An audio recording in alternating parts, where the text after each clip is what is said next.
Muy buenas tardes, queridos hermanos, queridas hermanas, Dios les bendiga ricamente. Gracias por lo querido. Estaba un poco nervioso porque dije que vamos a salir con tiempo para llegar a tiempo y su hecho tranque cada día se pone peor. O sea que ella, mi esposa, vamos a tener que salir con 2 horas de anticipación.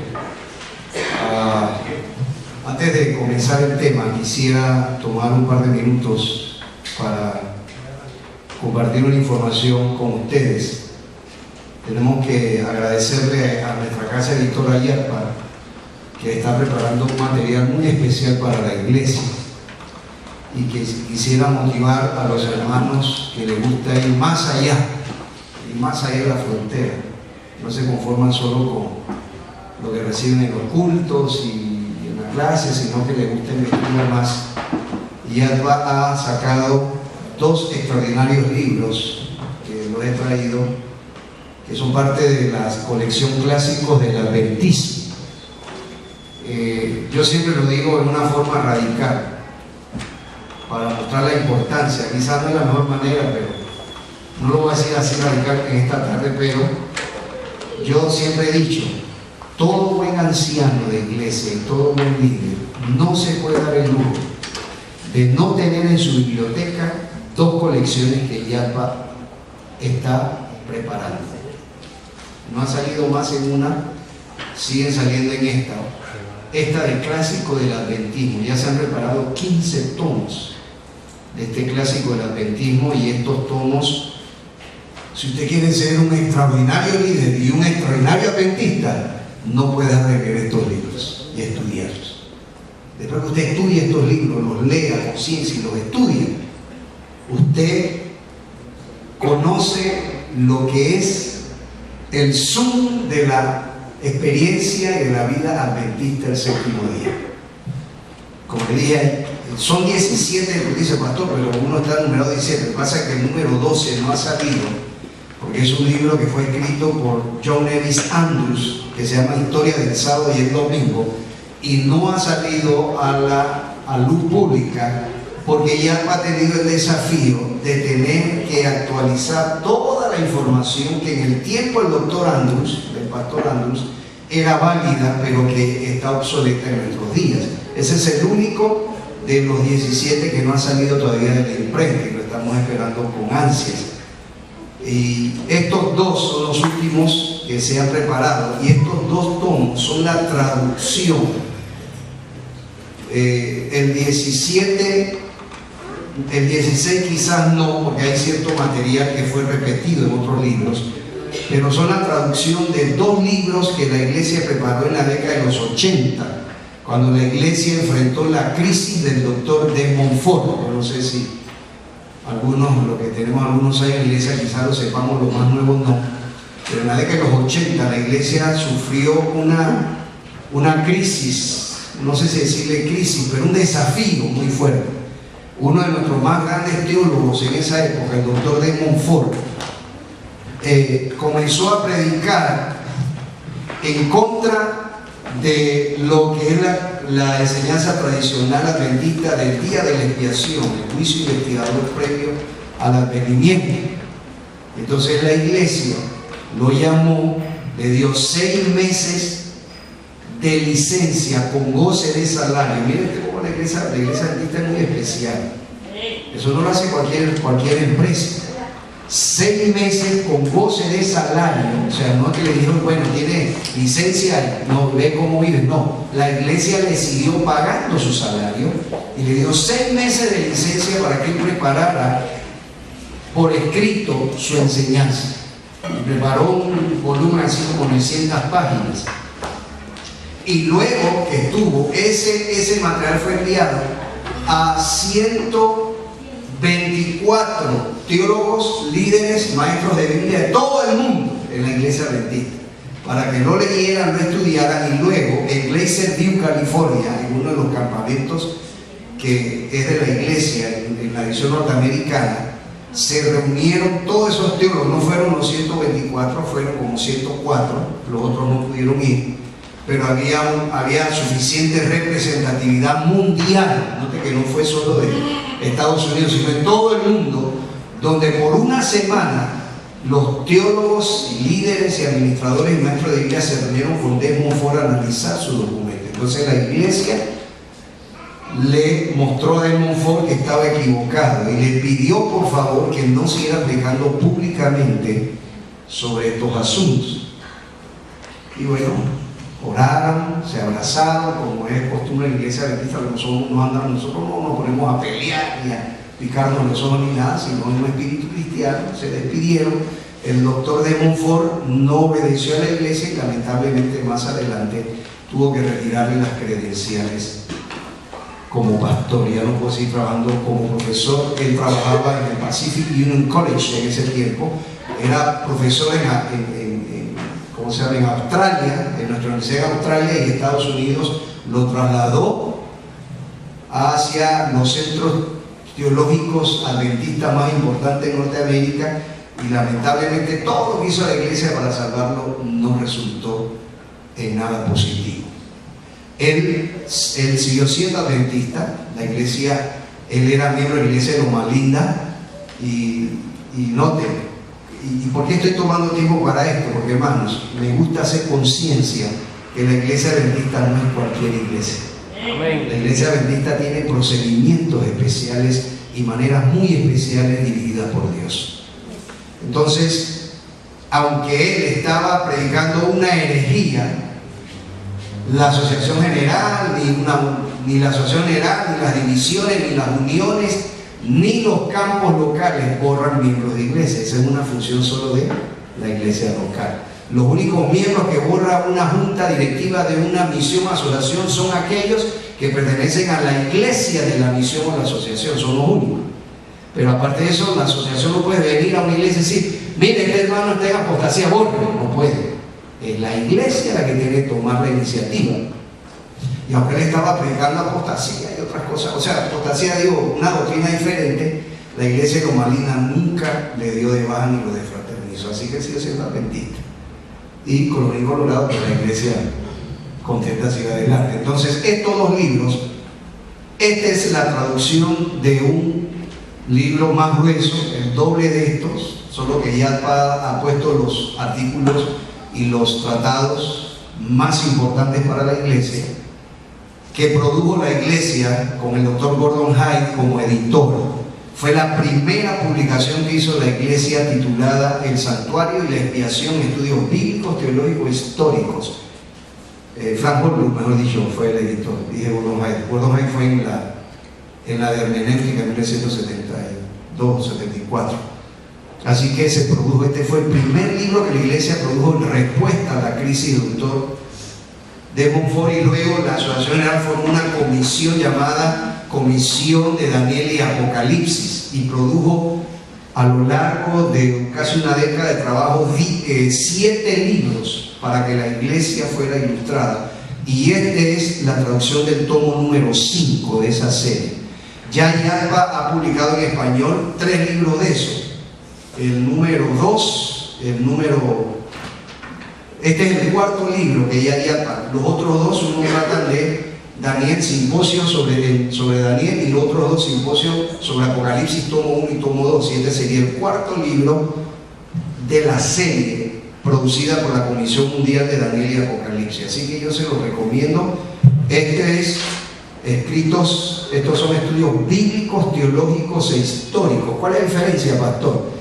Cuando usted dice estudios bíblicos, es que uno de nuestros teólogos presenta un estudio basado en lo que la Biblia dice. Cuando dice teológico, es la teología que la Biblia enseña, y cuando dice histórico, es la historia. Así que aquí tienen los 3, y tiene un enfoque histórico en la doctrina del santuario. Muy bueno, porque si usted los lee, usted va a conocer cómo es que después del Gran Chasco la iglesia adoptó lo que es la doctrina del santuario. Así que yo se los recomiendo. También hay un libro, no lo traje, no lo saqué de la biblioteca. También hay un libro del doctor Joe Paulien, que es un profesor nuestro, sobre Apocalipsis y Nuevo Testamento, que se llama Armagedón a las puertas. Es excelente ese libro, yo se lo recomiendo. Si tiene que dejar de comer hamburguesa o algo, hágalo y compre esos libros. Y termino diciendo, en el mes de mayo, IATPA va a tener una extraordinaria actividad, y desde ya les digo a ustedes que se vayan preparando para inscribirse. Ese libro del Armagedón, con uno nuevo que viene y que va a ser expuesto en mayo, escrito por el doctor Bluder Quispe, que es el rector de la Universidad Adventista del Perú, la Universidad Unión Peruana. Él escribió su tesis doctoral, se llamó El Apocalipsis en la historia de la interpretación escatológica adventista.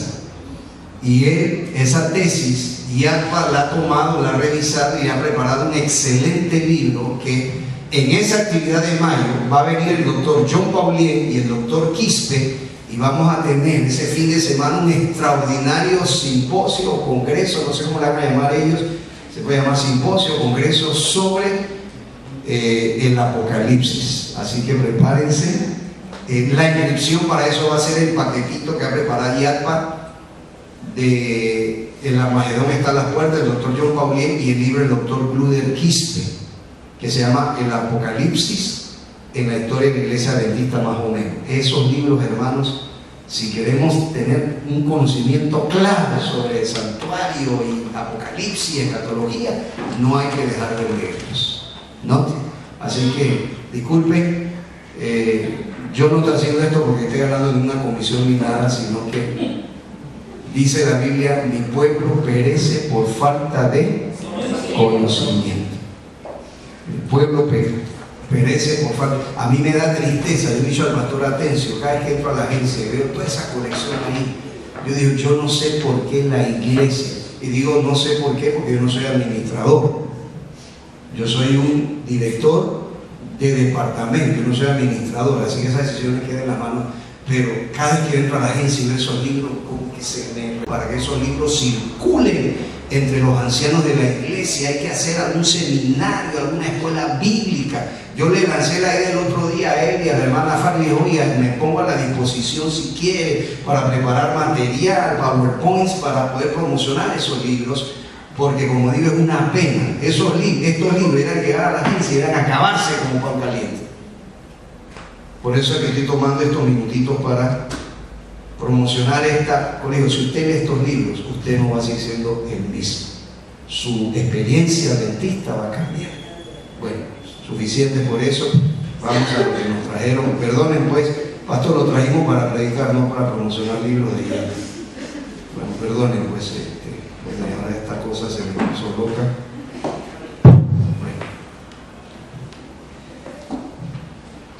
Cuando me invitaron a esta actividad, y le agradezco a la iglesia, al cuerpo, a la junta directiva, al cuerpo anciano, al pastor, lo primero que yo pregunto cuando me invitan a una actividad, ¿cuál es la temática que quieren que yo presente? Y entonces me escribió el pastor y la hermana Montilla: pastor, estamos en día de ayuno, hemos cogido 2 textos bases, buscadme y viviréis, Amós, y 2 Crónicas 7:14. Entonces me puse a ver los textos y bueno, prepararé el sermón o la presentación en base a eso. De paso, ¿hasta qué hora tengo? Elías, estoy empezando el tiempo, no me gusta. Me estoy disciplinando. A las 2:35. Está muy bien, gracias a eso. Ok. Me puse a orar y a meditar porque yo admiro a esos hermanos que yo no sé, cuando atendí iglesias, un desafío que yo tenía era ver a esos ancianos que les gusta estar no en su iglesia, cuidando su iglesia y viendo cómo sirven a la iglesia, sino que son nombrados ancianos, pero les gusta estar de iglesia en iglesia a predicar. Yo no entendía eso porque, hermanos, cuando uno va a presentar un mensaje, no es una cosa fácil, es una cosa seria. Es la palabra de Dios al pueblo del Señor. Y como este es un día de ayuno, y yo soy el primero que estaba viendo esto, me pusieron una carga bien pesada. Y Señor, dime cuál es el mensaje. Y después de orar, llegué a la conclusión, a la convicción que tenía que hablarle basado en el libro de Ezequiel. Así que si alguno se decepciona, pastor, ese no habla de Crónicas, de Amós, no voy a hablarle de Ezequiel. Ezequiel significa a quien Dios fortalecerá. Ese es el significado del nombre del profeta, Ezequiel. A quien Dios, ¿qué? Fortalecerá. Es el tercero entre los 4 profetas mayores de la Biblia. Cuando hablamos de profetas, se divide en diferentes grupos, pero la división más sencilla es profetas mayores y profetas menores. ¿Por qué mayores? Porque son los más grandes, con excepción de Daniel. Isaías, Jeremías, Ezequiel y Daniel son los profetas mayores. No sé por qué, me imagino que mayor por la profecía escatológica, porque Daniel solo tiene 12 capítulos. Lamentaciones está con Jeremías. Como el autor es Jeremías, entonces lo tenemos como autoría del profeta Jeremías. Y Oseas tiene 14. Entonces de Oseas a Malaquías tenemos los profetas menores. Todos los demás son de 1, 2, 3 capítulos, pero Oseas es mayor. Bueno, yo no sé quién hizo eso, pero bueno, gloria a Dios que lo hizo. Y es interesante cuando uno estudia en la Biblia cómo está ahí Isaías, Jeremías, Ezequiel y Daniel. Eso nos enseña una gran lección. Dios tiene un mensaje para todo tiempo, hermanos. Para todos los lugares y para todas las personas. ¿Por qué? Porque Jeremías fue el profeta que Dios dejó en Israel, en Judá, cuando Nabucodonosor vino y derrotó a Judá y lo llevó al cautiverio. Dios es un profeta ahí, pero con los cautivos Dios envió otro profeta que es Ezequiel. Y no contento para los paganos o no creyentes en Babilonia, mandó al profeta Daniel. Así que tenía un mensaje para todo tiempo, todo lugar y toda persona. Para los que quedaron allá en Judá, para los que fueron llevados cautivos y para aquellos que cautivaron, los que subyugaron a Israel. Noten. Entonces, me gustaría hablar un poquito del contexto histórico rapidito de Ezequiel para llevarlos al capítulo que quiero presentar. Según el capítulo 1, versículo 3 de Ezequiel, Ezequiel era sacerdote. Noten.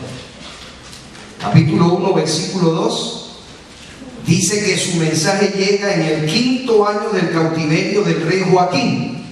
Eso es en el año 593, 592 a.C. Y cuando usted lee estos libros, ahora que estamos estudiando Esdras y Nehemías, yo no sé si ustedes están disfrutando esa lección de escuela sabática, pero usted no puede estudiar todo este material aislado. Que voy a estudiar Esdras, no, tiene que estudiar Esdras, Nehemías, Daniel, Jeremías, Ezequiel, todos juntos, porque son contemporáneos, están hablando de la misma época, ¿no? Y algunos se confunden porque dicen, pero pastor, pero dice que Joaquín fue llevado en el cautiverio. ¿Y por qué Daniel dice que fue en el 3er año de Joacim?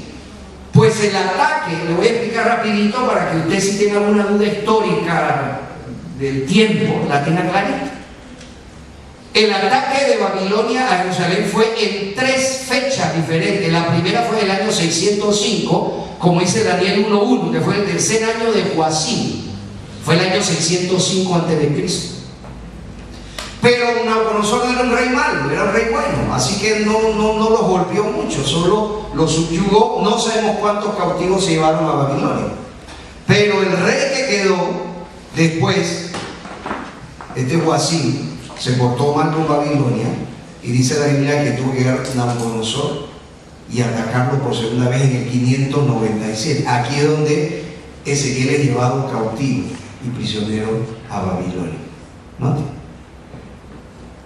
Y muere Joacim después de 11 años de reinado, y queda su hijo entonces Joaquín. Y entonces Joaquín solo reina 3 meses, se porta muy mal con Nabucodonosor y lo toma Nabucodonosor y también lo lleva cautivo para Babilonia. Y entonces dice en 2 Reyes 24:14 que se llevaron miles, no recuerdo el número, usted lo puede leer ahí, se llevaron 10.000 cautivos a Babilonia, y entre ellos iba Ezequiel. Pero estos cautivos eran de la aristocracia, de los príncipes y las personas más importantes en Judá. Quiere decir que Ezequiel no solo era sacerdote, sino también era miembro de la aristocracia. Tenía dinero. Y era tan rico que cuando llegó a Babilonia compró, dice, cuando usted lee el libro, dice que él era casado y compró su propia casa en Babilonia. No, para que usted vea cuán rico era Ezequiel. Y dice el versículo 1, el capítulo 1, en el año 30 le llega el mensaje, porque en 597 fue llevado cautivo Joaquín, y si es al 5.º año del cautiverio y tiene 30 años de edad, quiere decir que él a los 25 años de edad fue llevado a Babilonia y 5 años después Dios lo establece como profeta.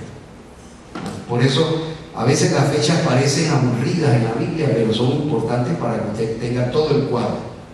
El libro de Ezequiel se divide en dos partes, del capítulo 1, versículo 1 al capítulo 33, versículo 20. Son todos los mensajes que Dios le dio a Ezequiel para aplicarle a los cautivos antes del último ataque del 586, para que se sometieran a Babilonia. Sométanse, igual que Jeremías le decía a los que quedaron en Judá, sométanse. Pero ellos eran considerados traidores, pues ¿cómo es posible que un profeta de parte de Dios nos diga que nos sometamos a una potencia pagana? Pero así es Dios, ¿no? Cuando Dios manda que se obedezca, hay que obedecer, ¿no? La segunda parte del capítulo 33, versículo 21, al capítulo 48, versículo 25, y esta parte es importante, y ahí es donde vamos a entrar ahora a nuestro mensaje, porque es cuando ahora Ezequiel le dice a los cautivos que va a terminar el cautiverio y que Dios pronto va a restaurar a Israel. Y yo quiero que abramos nuestra Biblia en Ezequiel capítulo 37, Ezequiel capítulo 37, y vamos a estudiar, no vamos a leer quizás versículo por versículo, el tiempo no nos da, pero vamos a estudiar ese famoso capítulo que se llama el Valle de los Huesos Secos. Interesante capítulo. Este capítulo, según los eruditos, fue dado en el día 5 del 10º mes del 12º año del cautiverio de Joaquín, o sea, en enero del 585. Meses después que cae Israel, cae Judá. ¿Y por qué doy fechas? Porque mire qué interesante cómo es Dios. Meses después que Judá cae, Dios ya está dando un mensaje de restauración al pueblo. O sea, Dios está con su pueblo. Dios nunca abandona a su pueblo. Es nuestro pecado lo que nos aleja de Dios, pero la misericordia de Dios está ahí al lado de su pueblo siempre. En las buenas como en el matrimonio, en las buenas y en las malas. ¿Sí? Porque Dios está casado con su pueblo. Su iglesia es su esposa. Entonces Él está con su iglesia en las buenas y en las malas. Y en este capítulo 37 de Ezequiel encontramos 4 mensajes importantes. ¿Cuáles son los 4 mensajes? Número 1, versículo 4 al 6. Leamos el versículo 4 al 6. Me dijo entonces: profetiza sobre estos huesos y diles: huesos secos, oíd palabra de Jehová.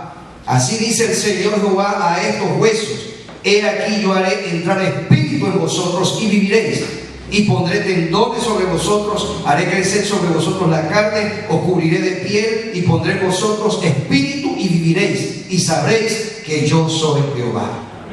El versículo 1 dice que Dios toma en el espíritu al profeta Ezequiel y lo hace viajar y lo lleva a un valle. Cuando llega al valle, dice que el valle está lleno de huesos secos. Y Dios le hace una pregunta a Ezequiel: a ver, hijo de hombre. Y noten que el profeta Ezequiel es un símbolo de Cristo. Cuando usted lee el libro de Ezequiel, es como que estuviéramos leyendo de Jesús, porque el título favorito de Cristo que él usaba, hijo de hombre, Dios se lo aplica al profeta. A ver, hijo de hombre, dime, ¿vivirán esos huesos secos? ¿Qué hubiera contestado usted? No, Señor, están mal. Dice que estaban bien secos, quiere decir que esos huesos estaban hace rato en ese valle. No había vestigio ni de tejido, ni de músculos, ni nada. Entonces la respuesta natural era: no, Señor, no van a vivir. Pero el profeta es un poquito inteligente y dice: bueno, Señor, dime tú pues, ¿qué dices tú? Recuerdo cuando estaba en la escuela secundaria que estudiamos historia en Panamá, cuando el tiempo, ahora que estamos que pasó el 3 de noviembre y todo, lo del Partido Conservador y Liberal, y recuerdo a la maestra Fanny de Romero, una excelente profesora de geografía e historia, nos contaba la historia de un chinito que cuando iba a París se encontraba, ¿qué eres tú? Liberado conservador, decía, y lo agarraron y la pampicharon. Y otro día, dice el chinito, y aquí es conservador, así dice, ¿qué eres tú? Liberal, y lo golpeaba. Y la siguiente vez, cuando lo pararon, ¿y qué eres? Di tú primero. Di tú primero para yo poder contestar, decir, si eres conservador o liberal. Entonces Ezequiel dice, ¿qué tú dices, Señor? Y dice el Señor, ve y preséntale mi palabra a esos huesos, porque mi palabra, la palabra ya dice que pondrá músculos, tendones y piel sobre esos huesos. Entonces, mensaje número 1, el revivamiento y la reforma inician con la palabra de Dios. No podemos tener revivamiento y no podemos traer una reforma a la iglesia si no es basada en la palabra de Dios. Muchos quieren reformar a la iglesia trayendo los escritos del N.G. de White, diciéndole, estuve en una iglesia que prediqué y dije una cosa lamentablemente no con mala intención, pero cuando terminé me esperaba una persona ahí que dice, pastor, ¿puedo hablar con usted después? Sí, cómo no. Y me agarró y me dijo, usted dijo esto, porque dijo una observación, y no, pero la señora dice esto, y acá, y bueno, pues yo no quise, usted escuchó todo mi sermón, no, y solo parece que se quedó ahí parada en el tiempo, y dale, y me dio hasta que, yo le dije, hermano, perdone, si usted se sintió mal, pues, discúlpeme, perdóneme, pues esa no fue mi intención, yo tengo un compromiso a las 3, tengo un estudio único a las 3 de la tarde, y van a ser a las 1 de la tarde, así que voy a almorzar con mi esposa, para después de dar mi estudio único. Entonces algunos quieren reformar la iglesia usando los escritos de Elena G. de White, quieren reformar la iglesia diciendo cómo se tiene que hacer la cosa. No, hermano, la reforma y el revivamiento se inicia por la palabra de Dios. Amén. Queremos un revivamiento, tenemos que ir a la palabra de Dios, estudiarla, leerla, dejar que ella nos llene completamente. No hay revivamiento, ni reforma, ni hay crecimiento espiritual fuera de la palabra de Dios. Mensaje número 2. Después que él profetizó, dice Ezequiel en el versículo 8, y miré y aquí que había tendones sobre ellos y la carne subió y la piel cubrió por encima de ellos, pero no había en ellos ¿qué cosa? Espíritu. Mensaje número 2. ¿Cuál es el mensaje número 2?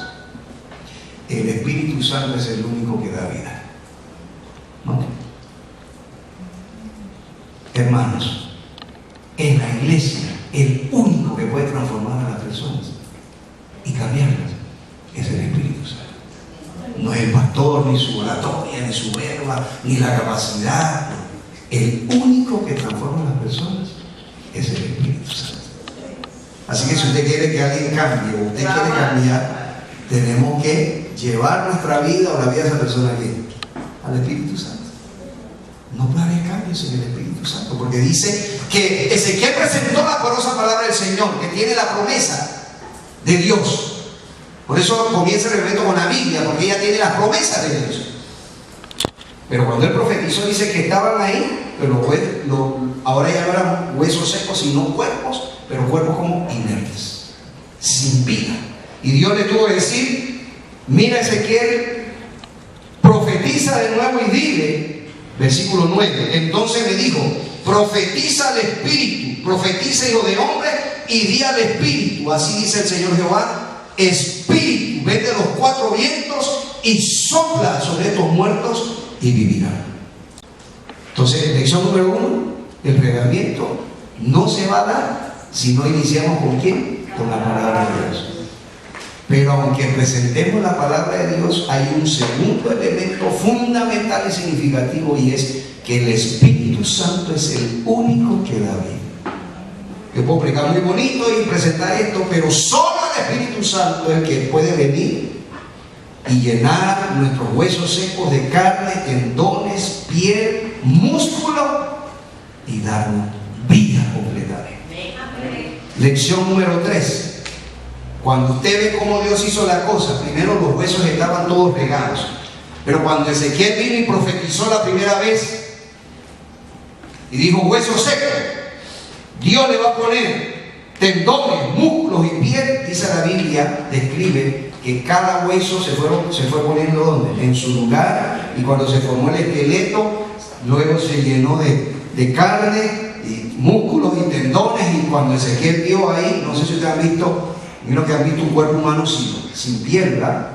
En los textos de medicina o de ciencia se ve, o si no, usted busca ahí Google, enseñan un cuerpo humano sin piel, le va a enseñar ahí. Y cuando Ezequiel vio eso, después vio que Dios recubrió los cuerpos con piel. Y después Dios le dice, profetiza, y vendrá el espíritu dentro de ellos, el ruaj, que es la palabra, el ruaj, el aliento de vida, y los hará vivir. Entonces, lección número 3, Dios es el que ordena las cosas en la iglesia.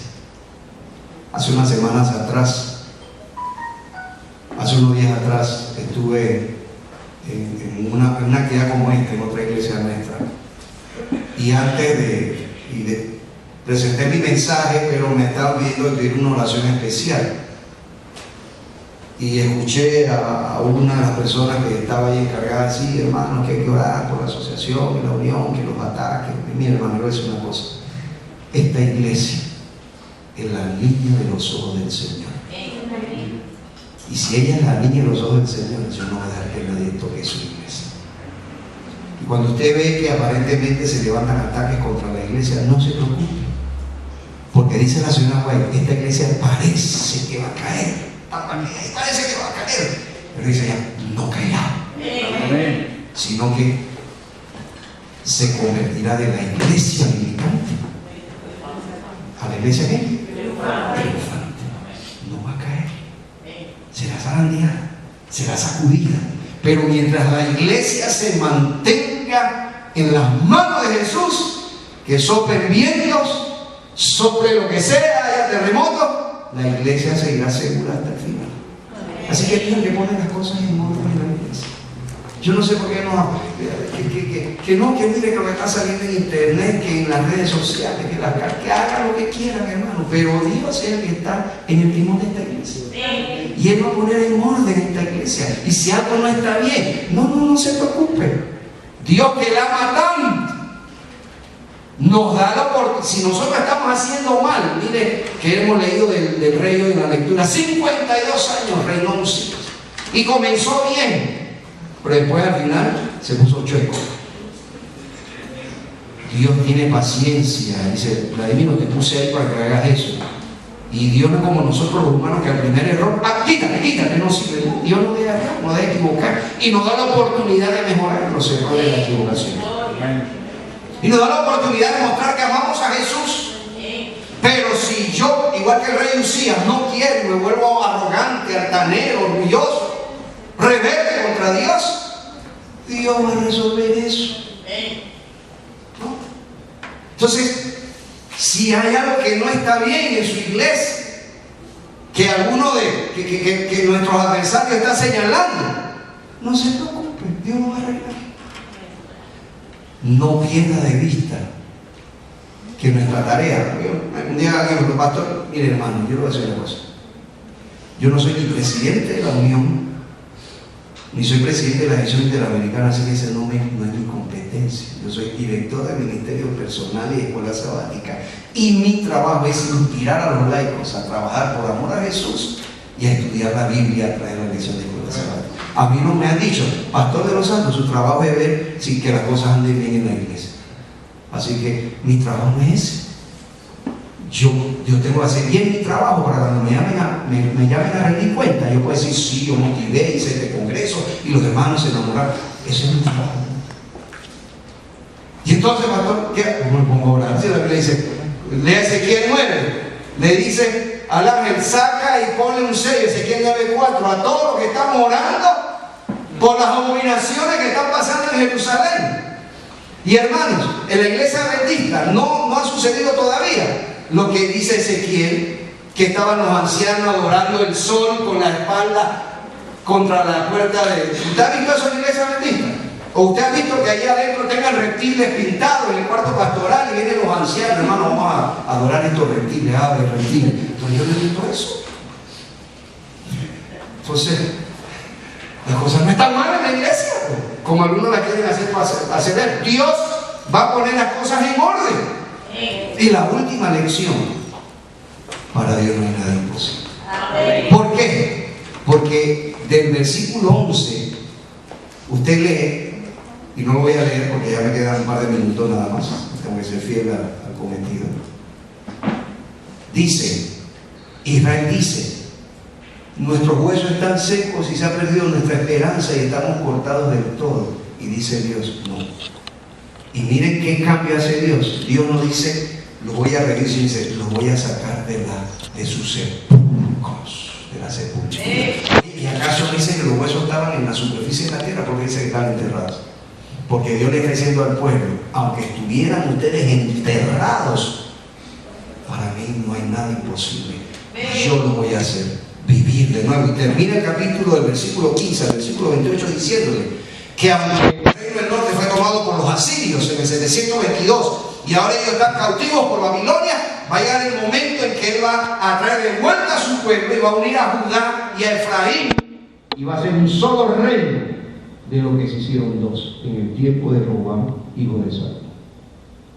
Yo lo voy a traer de vuelta y lo voy a hacer prosperar. Así que, hermanos, ¿qué es lo que he querido compartir con ustedes? Hermanos, esta es la obra del Señor. No se estrese si le ha llegado: ay, mira, ¿y cómo va a ser? No se estrese. Así no se arreglan las cosas en la iglesia. Dios pone orden en su iglesia. Pero para eso ha enviado su Santo Espíritu. Termino leyendo dos citas. Cuando el Espíritu de Dios, decía toda la gente, página 144, cuando el Espíritu de Dios se posesiona en el corazón, transforma la vida. Los pensamientos pecaminosos son puestos a un lado, las malas acciones son abandonadas, el amor, la humildad y la paz reemplazan la ira, la envidia y las contenciones. La alegría reemplaza la tristeza y el rostro refleja la luz del cielo. Nadie ve la mano que alza la carga, ni contempla la luz que desciende de los astros celestiales. La bendición viene cuando por la fe el alma se entrega a Dios. Entonces ese poder que ningún ojo humano puede ver, crea un nuevo ser a la imagen de Dios. Esa debe ser tu meta. Porque si no es tu meta, mira lo que pasa en la iglesia cuando entonces olvidamos que el Espíritu es el que da vida. Donde quiera, Hechos de los Apóstoles, página 41, donde quiera la necesidad del Espíritu Santo sea un asunto en el cual se piense poco, se ve sequía espiritual, oscuridad espiritual, decadencia y muerte espirituales. Cuando quiera los asuntos menores ocupen la atención, el poder divino que se necesita para el crecimiento y la prosperidad de la iglesia, y que traería todas las demás bendiciones en su estela, falta, aunque se ofrece en infinita plenitud. ¿No? Solo Dios, con su Espíritu, es el que va a hacer el milagro de la transformación de nuestra vida. Por eso el lema es: buscarme y viviréis. Pero no lo vas a hacer tú con tu fuerza, ni portándote bien, ni haciendo buenas acciones. Lo vas a hacer porque Dios en su amor ha enviado al Espíritu Santo para transformar tu vida. Para Él no hay nada imposible. Pastor, es que mira, este es un pecado. No hay nada imposible. Lleva tu pecado, tu vida, lo que sea Dios, y Él te va a transformar. Porque Él pone las cosas en orden, porque su palabra es poderosa. Amén. Oremos. Amado Padre, muchas gracias por este capítulo tan importante de Setiel, del Valle de los Huesos Secos, que nos da la esperanza que tú siempre estás ahí para bendecir a tu pueblo y traer vida espiritual. Oramos pues, Señor, que derrames tu Espíritu sobre nosotros para que Él pueda transformar nuestras vidas a la imagen y semejanza de Jesús. Sigue bendiciendo el resto del programa de ayuno que tienen los hermanos aquí en Betania, en el nombre de Cristo Jesús.